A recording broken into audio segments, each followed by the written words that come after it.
All right. Well, welcome everybody to the Brave Enough to Fail series. I'm super excited to bring a special guest to you today. And before we get into JJ, I just want to thank you for being part of the Brave Enough to Fail series, because really this program is geared towards how do you deal with adversity? How do you deal with failure, which is a priority if you want to be successful? And this series is really intended to bring people to the table that have found a way to conquer adversity, but more importantly, be able to leverage the failure and being able to be successful. So I bring to you guys today a good friend of mine, JJ Birden, who has an incredible background. I mean, this man is the epitome of beating adversity and really taking it to the next level. So welcome, JJ, to the call, man. What's up, Aaron? It's good to see you, man. Thanks for having me on. You're welcome, brother. You're welcome. So let's start at the beginning. Right? I mean, you have an incredible story, and I want the people that are watching this to really understand where did you come from, man? Like, tell me about the beginning as a child. Where did you come from, man? Yeah, so I'm born and raised in Northeast Portland, Oregon, what I would call the hood. Just tough area. Raised by a single parent mom. She dropped out of high school when she was a junior and just worked really hard to take care of my older brother and my younger sister, and wasn't a dad around, but we just did our best. And for me, I tell you, Aaron, it was just I made a decision early in my life. I just wanted something better. I mean, we struggled growing up. My mom worked hard, but we struggled growing up. And at a very young age, and I didn't know how I was going to do it. I just said, I'm going to break the cycle. I want something more. And that was kind of like the foundation that was established to really get me moving in the direction I wanted to go in. And Aaron, it was interesting because I thought it was the worst decision my mom could ever make. Because Really? I went from being in a class that was 3/4 blacks, and all of a sudden I walk into River Grove, sixth grade, and I'm the only black in there. But here's the deal, though. And as I shared earlier, you know, I'm an achiever. How can I get better? I'm always looking for opportunities. And when I went in there day one, instead of thinking like I'm different, I was like, hey, they got what I want. I want what they have. And that really motivated me to be better academically, to take advantage of the athletic opportunities that came. And it was the best decision my mom made because it really made me step up my game in so many different ways. Wow. And that's what it takes sometimes, right? It's like shake that snow globe. We talk about it, put ourselves in uncertainty and make the best out of it. And you did. That's awesome. And so you stayed there till middle school? I stayed there from sixth grade to 12th grade. So I graduated from the high school. But here's what's interesting is so I didn't do any sports because, if you play sports, the school bus is not hanging out for 2 hours to wait for you. So you would have to walk 30 minutes down the street to the city bus, take it downtown Portland, transfer to get home. And you get home about 8:30. And I'm like, I'm not doing that. To me, it wasn't important enough until 10th grade when I first heard that if you're good enough, you could get a free scholarship to college. I was like, what? Free? Money, let's go. Free? I was like, okay. And then all of a sudden I was like, I don't care how far it is to walk to the bus stop. I started doing from 10th grade. I started playing football and start running track because I felt like perhaps athletics could be the avenue I could take to get me where I wanted to go. Wow. So that's beautiful because it really leads us into that first question. Christian asked, when did you start loving what you do? Because it sounds like at that part you started seeing an opportunity. Yeah, that's what it was. Because originally, like I said, the why was, okay, I want something better. I want to break the cycle, but I didn't know how yet.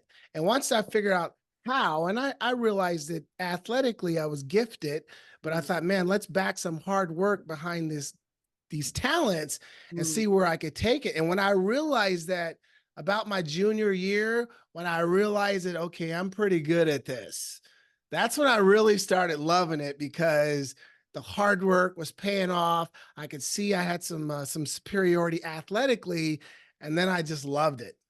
During that time, like what were some of your major setbacks? Well, the major setback I experienced really was just the fact that I was a small little player. I was very small in size and weight. And no matter how great I did as a wide receiver, everyone saw me as you're too small. Don't Mm, even think about playing in college. Even my senior year, when I was all state wide receiver, I had like 14 touchdowns. I had these great stats, but I was 5'9", 133 pounds. And so no Division I school recruited me in football. And for me, I just took it as a personal insult because I felt I was a Division I athlete. And so that was probably the biggest setback, that the lack of belief in my potential as a college athlete. And so when I experience any kind of doubt like that, then it just motivates me to prove them wrong and work even harder. what was it for you in regards to the thought process or maybe the story you were telling yourself to keep moving forward so that the setback was just setting you up for greater success? Well, I think it was a combination of things. One is that I had the mentality that nobody was going to outwork me. So I'm going to put in the work. Mhm. So I always wanted to be that person who was, that saying that says that um, hard work beats talent when talent doesn't work. I Yep. wanted to be the other guy. What happens when talent puts in the work? So that was the one thing. And the second Mm, thing was always having very supportive, encouraging mentors, coaches, and teachers around me, because there were parts of my time there in high school where I lacked some belief. I lacked yeah, a little belief, and yeah. and I can remember my uncle. I call him Mr. Uncle Sonny.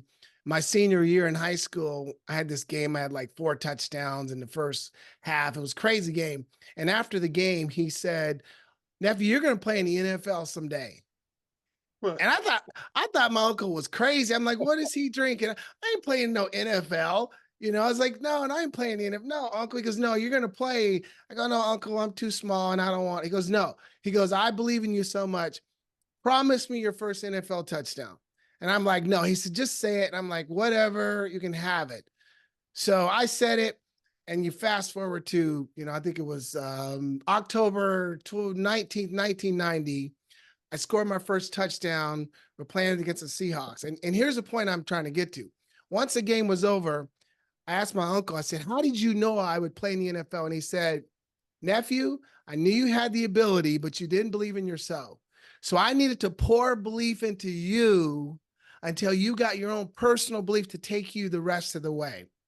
And I say that because I've always had mentors along the way pouring belief into me. And that's one of the things I always encourage others too, because sometimes we need to borrow other people's belief in ourselves until we get our own where it needs to be. that leads into this next question because now here you are going into the NFL. Let's talk about it, right? It's now your senior year.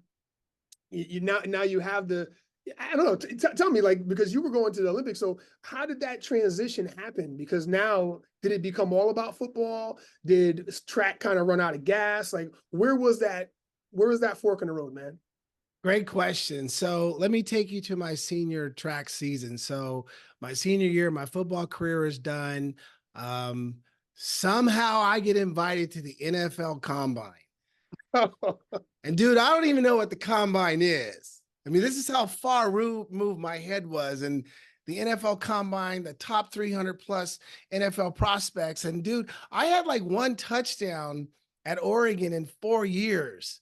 I only had 19 catches my senior year. So I'm trying to figure out, why are these NFL scouts asking me to come to the NFL Combine?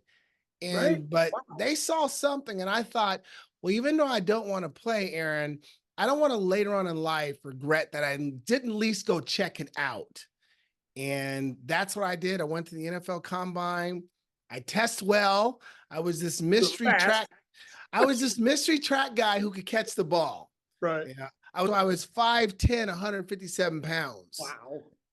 So once I finished the combine, it was, to me, it was like I just wanted to experience it, and it was the focus on track. And I started my season. I was having a great season. Like I said, I qualified for the 1980 Olympic trials. And then all of a sudden, the NFL draft comes around. The second day, I get a call from the Cleveland Browns, 8th round, 216 pick. And I So didn't even, when the head coach called me, head coach Marty Schottenheimer, I thought it was a joke. Like, who is this? You know? So again, it's that curiosity piece. And I thought, well, they drafted me. They have a rookie camp next week. Let's go to the rookie camp just to see what it's like. Come back, go to Pac-10s, graduate, go to national, see if I can make the Olympic team. And that was the plan. But if we're ready to talk about setbacks and yeah, adversity, yeah. the biggest one I faced was going to the Cleveland Browns rookie camp, third practice, and tearing up my ACL ligament.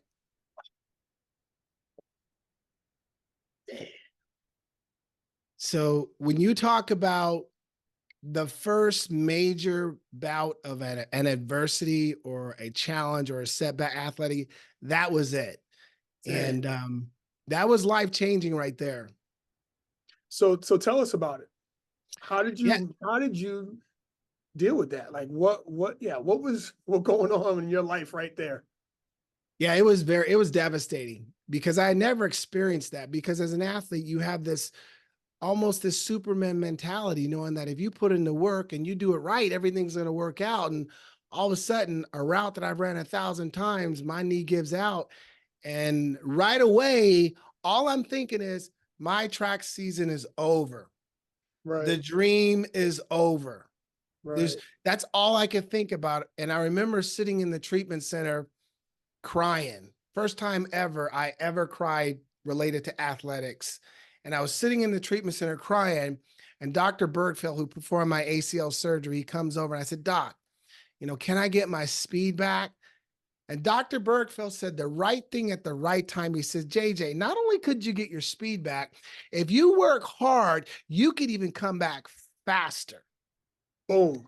That was the right thing to say to me That's because right. that became the next goal. One of the questions that was asked was, as now someone who's transitioned successfully from professional sports to business and entrepreneurship, what lessons from football have you applied to your post-playing career? Yeah, that's a great question. And there's just so many lessons. I think there's a lot of crossover from being an athlete and now being a business professional. Um, and I think for the most part, I think it's a combination of things. You think about the importance of mindset, what you think, how you think, when you think it matters. As an athlete, you got to have your mind on point. You got to have it right because your mindset is constantly being challenged in games. That's the same in business. We have our good days, we have our bad days. We deal with fear, we deal with self-limiting belief, but our ability to control how we think is key to our success. I think planning, as an athlete, there's game plans. We have a goal. We have a game plan. There's structure. I've taken that into business to make sure that I always have a game plan, an action plan that I'm going to follow.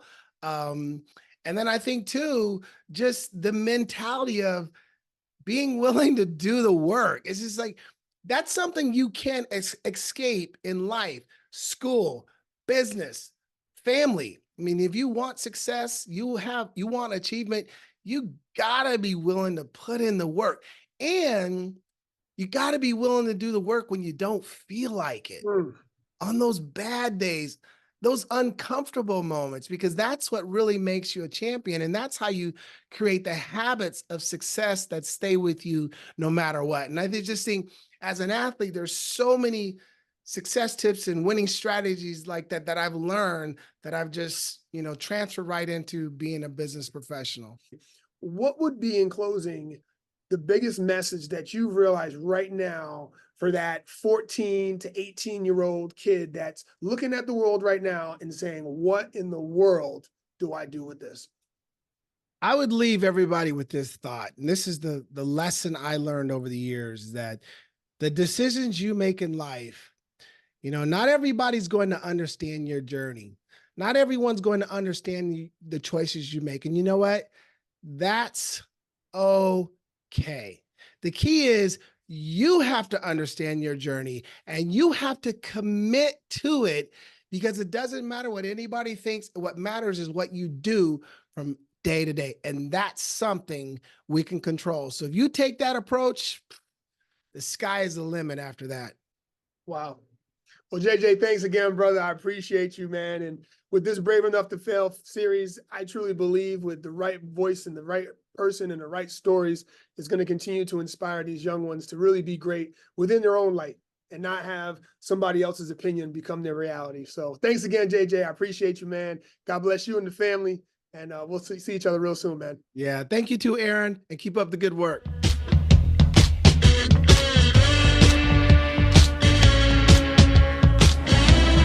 Birden, first down. 26 seconds to go. Long ball. Man is open. It'll go for 6. J.J. Birden.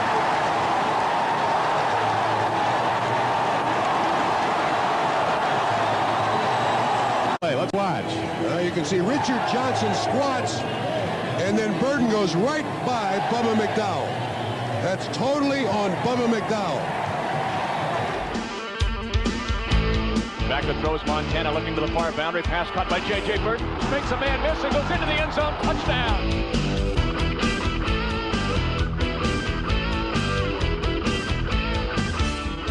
Joe Montana's second touchdown closed out the rout. Play fake by Montana. Now guns it down the near sideline. He's looking for Birden. He makes the catch at the 5. Touchdown, Kansas City. J.J. Birden. 3rd and 7. Back to pass Montana. Sets up. Pocket crumbling. Montana winds up. Arches a spiral down the near side. Over the shoulder catch at the 10 by J.J. Touchdown. Another fantastic finish. Montana takes the snap. Back in the pocket. 5-step drop. Looking for the end zone. J.J. Birden. Touchdown. 9 yards deep in the end zone. And the Chiefs are within a digit. Sack. Looked like it was about to burst. With the score 13-7 in Houston, Montana. To J.J. Birden. He's a beast of Birden.